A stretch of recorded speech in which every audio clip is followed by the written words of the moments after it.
আসসালামু আলাইকুম শিক্ষার্থী বন্ধুরা, সবাইকে স্বাগত জানাচ্ছি বাংলাদেশের সর্বপ্রথম ডিজিটাল এবং পূর্ণাঙ্গ একটি সহায়ক বই ইজি অ্যাকাউন্টিং বইয়ের বেসিক কনসেপ্টের ক্লাসে।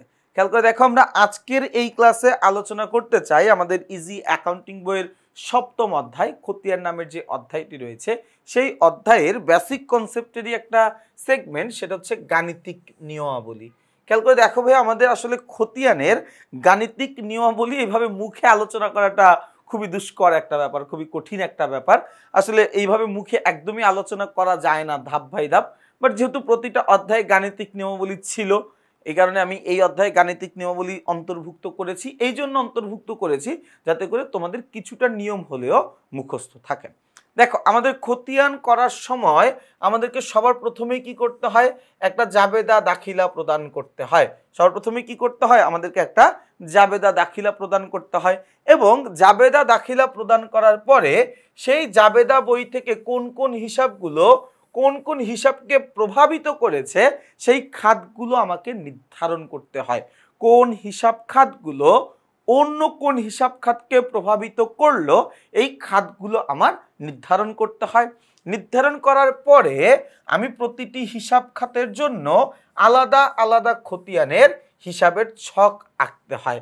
অর্থাৎ আমি জাবেদা করলাম, প্রথমে জাবেদা করে আমি হিসাব খাতগুলো নির্ধারণ করলাম। আচ্ছা, আমার প্রস্তুত নগদান হিসাব আছে, ক্রয় হিসাব আছে, ক্রয় ফেরত আছে, বিক্রয় আছে, দেনাদার আছে, ঋণ হিসাব আছে, ব্যাংক হিসাব আছে, এরকম কোন কোন হিসাব খাত আছে, অর্থাৎ আমি কোন কোন হিসাব খাতের খতিয়ান প্রস্তুত করতে পারবো সেটা আমি নির্ধারণ করলাম। নির্ধারণ করে যার যার জন্য খতিয়ান করব, প্রতিটা হিসাবের জন্য, প্রতিটা হিসাব খাতের জন্য আলাদা আলাদা করে আমি খতিয়ান প্রস্তুত করব। ওকে, খতিয়ান প্রস্তুত করার পরে এরপর আমাদেরকে কি করতে হবে? খতিয়ানের হিসাব খাতের ডেবিট ও ক্রেডিট দিকে তারিখের ঘরে সংশ্লিষ্ট লেনদেনগুলো লিপিবদ্ধ করতে হবে। যেই লেনদেনটা আমার ডেবিট পাশে লিপিবদ্ধ হবে আমি তারিখ লিখে ডেবিট পাশে লিখবো, যেই লেনদেনটা আমার ক্রেডিট ঘরে লিপিবদ্ধ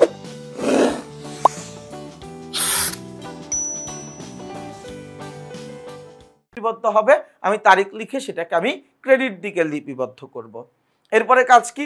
যে হিসাব খাতটি ডেবিট, সেই হিসাব খাতের ডেবিট পাশে টাকার ঘরে আমি টাকা লিখব, কিন্তু বিবরণের ঘরে লিখব ওই হিসাবেরই ক্রেডিট হিসাব খাতটা, অর্থাৎ উল্টা হিসাব খাতটা লিখতে হবে। মনে করো আমি যদি নগদান হিসাব লিখতে চাই, তাহলে নগদানটা ডেবিট আছে, তাই আমি টাকাটা লিখব কোন ঘরে? নগদান মানে খতিয়ানের ডেবিট পাশের টাকার ঘরে টাকাটা লিখব, কিন্তু কারণটা বা বিবরণটা কি লিখব? আমার ক্রেডিট হিসাব খাত যেটা আছে সেই হিসাব খাতটা লিখব। ওকে, এরপরে কি? খতিয়ান হিসাবের সকল লেনদেন লিপিবদ্ধ করার পরে আমাদেরকে জের টানতে হবে, এবং যেই জের টানাটাকে বলা হয় উদ্ধৃতকরণ। কি বলা হয়? উদ্ধৃতকরণ। অঙ্কটা শেষ হয়ে যাবে, তার জন্য হিসাব বন্ধ করার জন্য আমরা এরকম করে দুইটা দাগ দিয়ে দেই, এটাকে আমরা বলি হিসাব সমাপ্ত করা। আমরা এরকম করে হিসাবটা সমাপ্ত করে দিব বা বন্ধ করে দিব।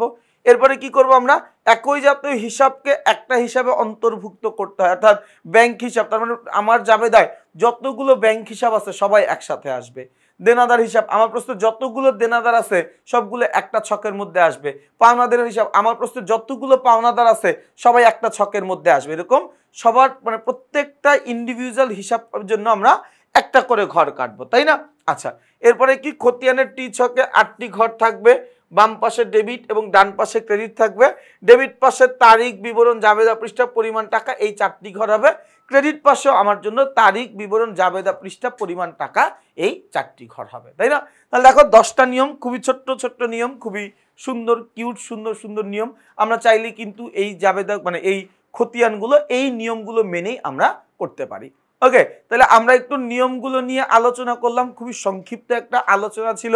ইনশাল্লাহ আমি আশা করব তোমরা এই ক্লাসগুলো সবাই পছন্দ করছো, এবং পুরো ইজি অ্যাকাউন্টিং বইটাই তোমরা খুবই পছন্দ করছো। তোমাদের সবাইকে শুভকামনা জানিয়ে আমি আমার আজকের এই ক্লাসটি এখানেই শেষ করছি। সবাই ভালো থাকবা, সুস্থ থাকবা, আমার জন্য বেশি বেশি করে দোয়া করবা। আসসালামু আলাইকুম।